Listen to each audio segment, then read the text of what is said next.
Gracias, señor presidente en funciones. Saludo a las y los colegas diputados y diputadas.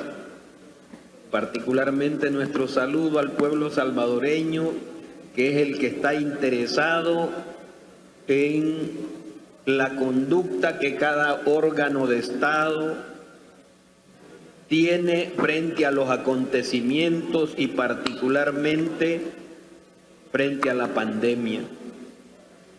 Pero aquí hemos estado escuchando una serie de reflexiones y por supuesto que todas son respetables,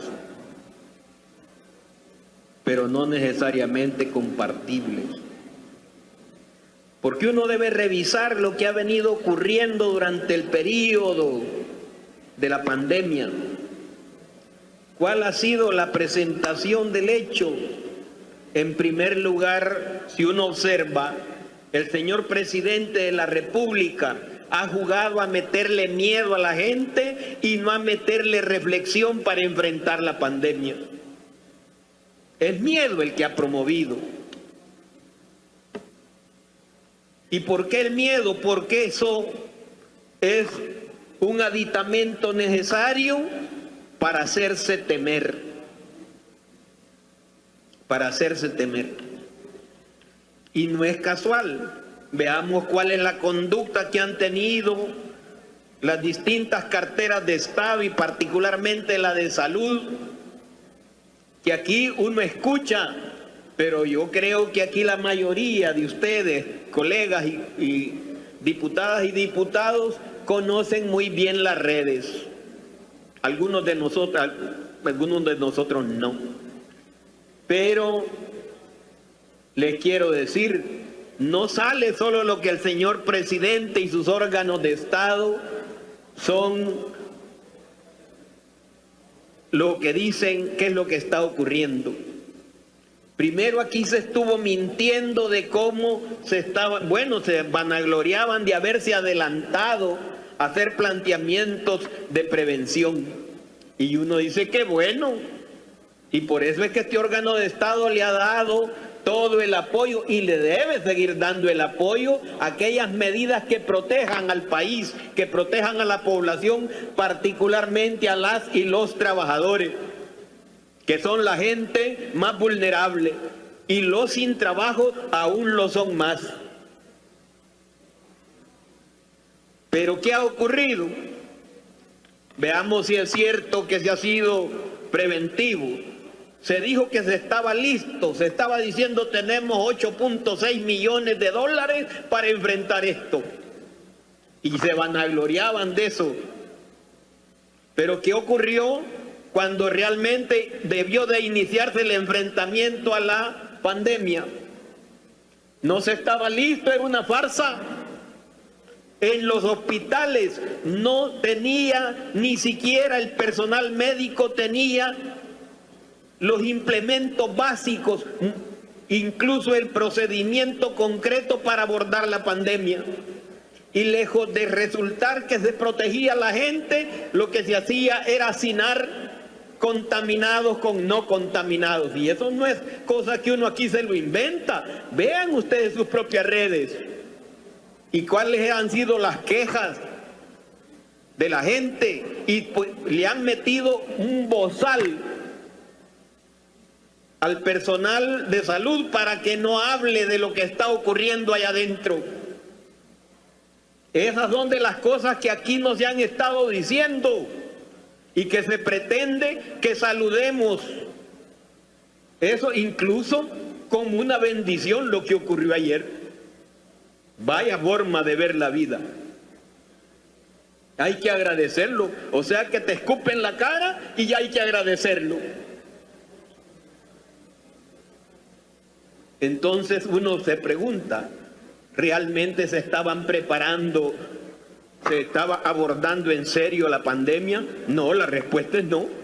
Y aún hoy todavía no se está preparado, porque si fuéramos y tuviéramos un mecanismo para rastrear lo que está ocurriendo, tanto en los centros hospitalarios como en los centros llamados de contención, estaríamos viendo qué es lo que ocurre, en donde incluso se castiga a los que denuncian.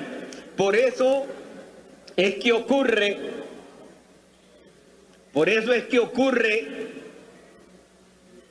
que mucha gente realizó ya su cuarentena, pero todavía siguen detenidos.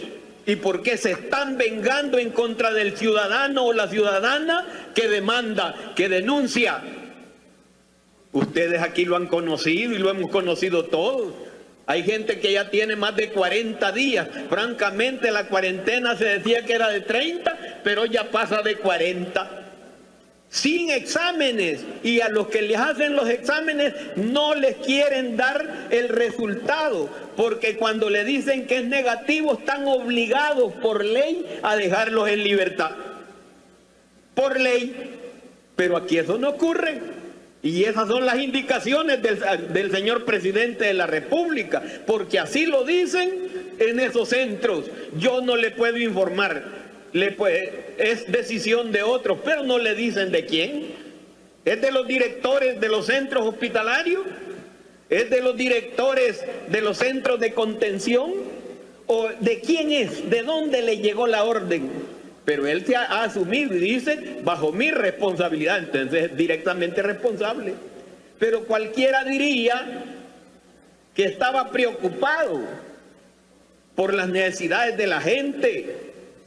Y yo creo que debemos ponerle atención. Miren, ¿a quién se le ocurrió ofrecerle $300 a la gente necesitada que, según se sabe, no ha sido distribuido como debe ocurrir, sino que ha sido distribuido con beneficios políticos, partidistas? Yo no voy a decir beneficios políticos en general, no, partidistas.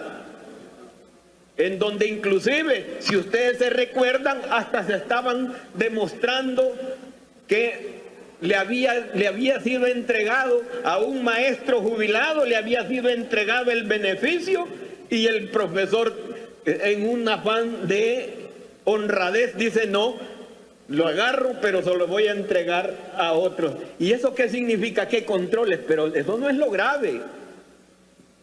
¿Quién llamó a los senades? ¿Acaso no fue el propio presidente? ¿Y qué significó eso?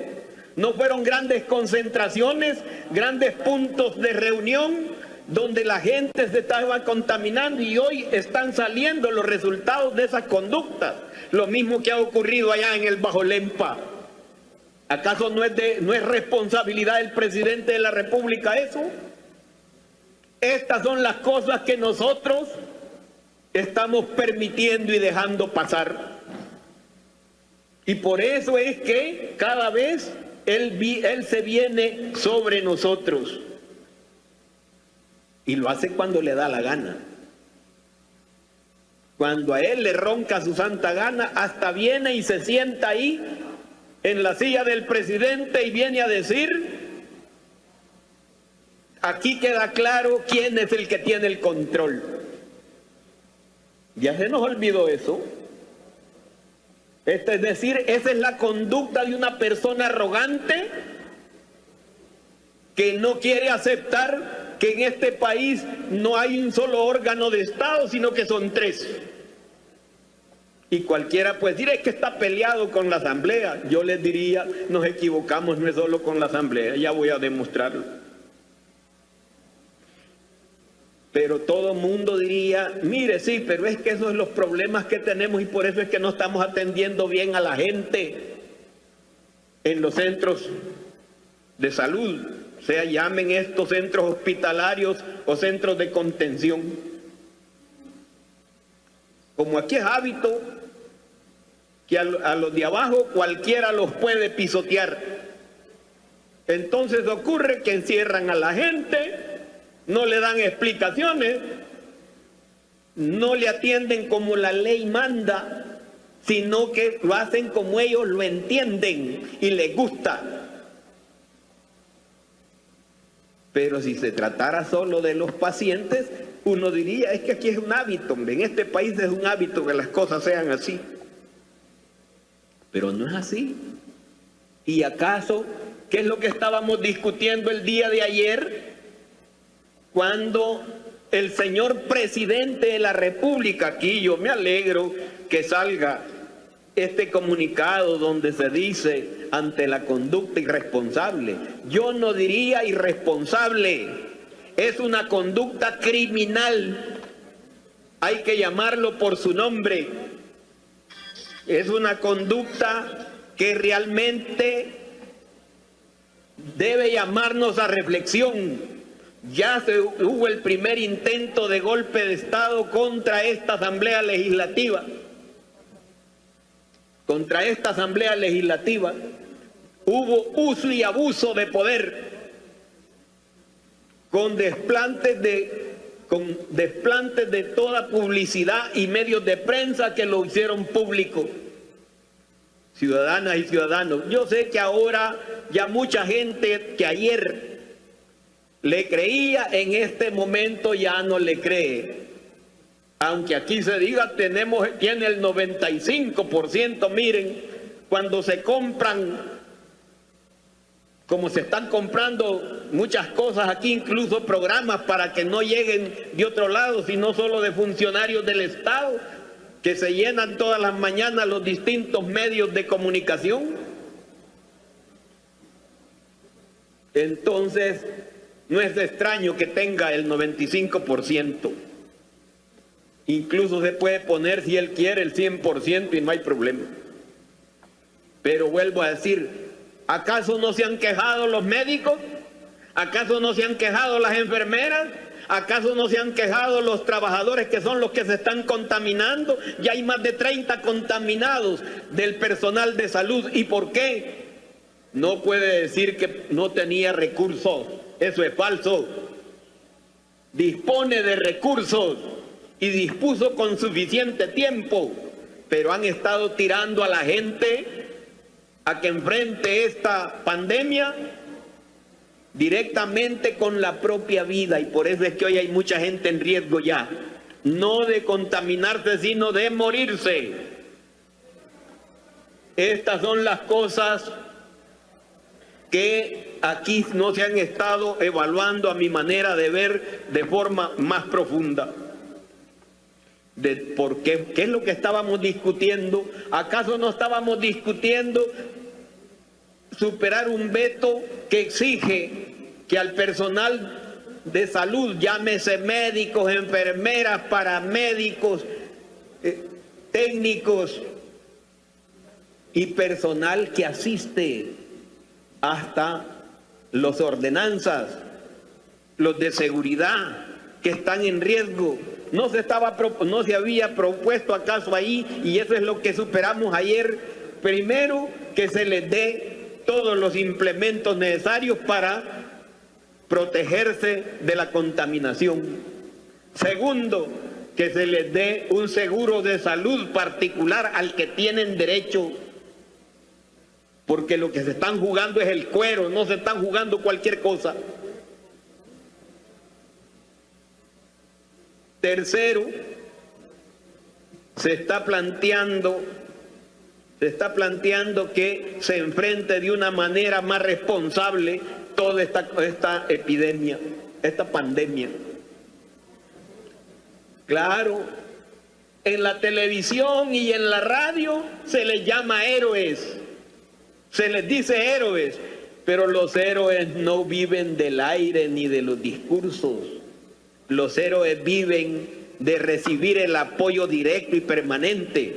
Y por eso es que ayer no querían que se superara ese veto, porque el veto protege al personal de salud, lo protege, y eso es lo que se le estaba negando de parte del presidente de la República. Médicos y enfermeras, sepan que este órgano de Estado discutió con seriedad sus propias preocupaciones, en donde incluso el Colegio Médico se pronunció en contra de las medidas del presidente por no abordar el tema.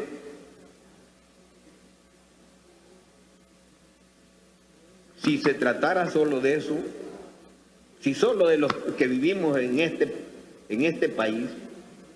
Pero ocurre que muchos ciudadanos salvadoreños, aquí saben que estoy hablando de más de 4.000 ciudadanas y ciudadanos que están fuera del país, que no han podido ingresar porque se les ha prohibido el ingreso a su propia patria. Se les ha prohibido. ¿Acaso hay algún punto en la Constitución de este país? Y por eso es que les prevenimos en un momento, si se acuerdan, no aprueben el estado de excepción. Y esta fracción se opuso radicalmente a eso, porque sabíamos que ese era el interés. Hoy, ¿qué ocurre?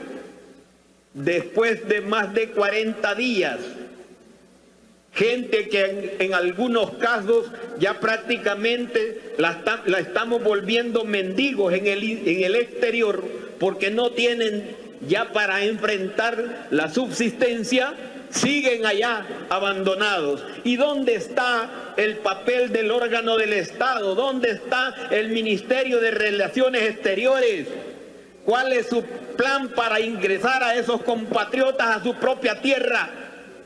No está preparado, es toda una falacia, una mentira. Incluso la señora ministra dijo que el día de ayer iba a traer el plan aquí.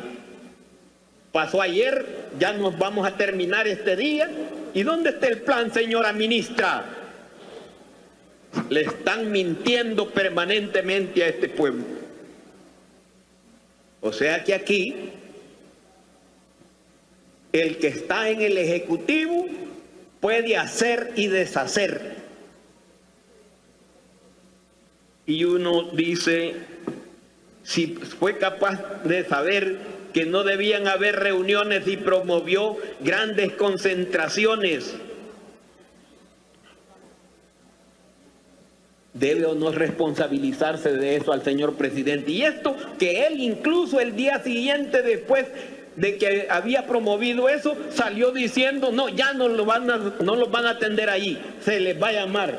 Es así la conducta irresponsable y criminal del señor presidente de la República. Pero cuando uno dice, miren, y es solo contra la Asamblea Legislativa la conducta del señor presidente, no, hombre, no nos equivoquemos. ¿Cuál es la conducta del presidente frente a la Corte Suprema de Justicia de este país? ¿Cómo ha observado el señor presidente las resoluciones de la sala? ¿Acaso no las ha ignorado y se las ha pasado por los zapatos? ¿Y eso cómo le vamos a llamar? Y entonces dice uno, sí, pero es que mire, la sala, pero no es solo contra la sala. ¿Qué pasó con la Procuraduría para la Defensa de los Derechos Humanos? ¿Qué pasó? ¿Cómo la calificó? La calificó de inconstitucional, es decir, que según el señor presidente debe ser eliminado la Procuraduría para la Defensa de los Derechos Humanos, una institución conquistada a base de fuerza, sacrificio y dolor de este pueblo, y que le ha permitido empezar una verdadera defensa de los derechos humanos en nuestro país. ¿Debemos de tolerar eso? La respuesta sigue siendo no. Yo coincido con lo que dicen, bueno, sí, pero ¿qué vamos a hacer? Miren, es bueno que llamemos a la unidad, pero no que llamemos en nombre de la unidad, llamemos al sometimiento. Aquí unidad se le llama al sometimiento. Eso no debe ser, porque unidad significa que discutamos, que nos pongamos de acuerdo cómo abordar las cosas, no que se imponga una voluntad. Entonces hay que abordarlo de otro modo.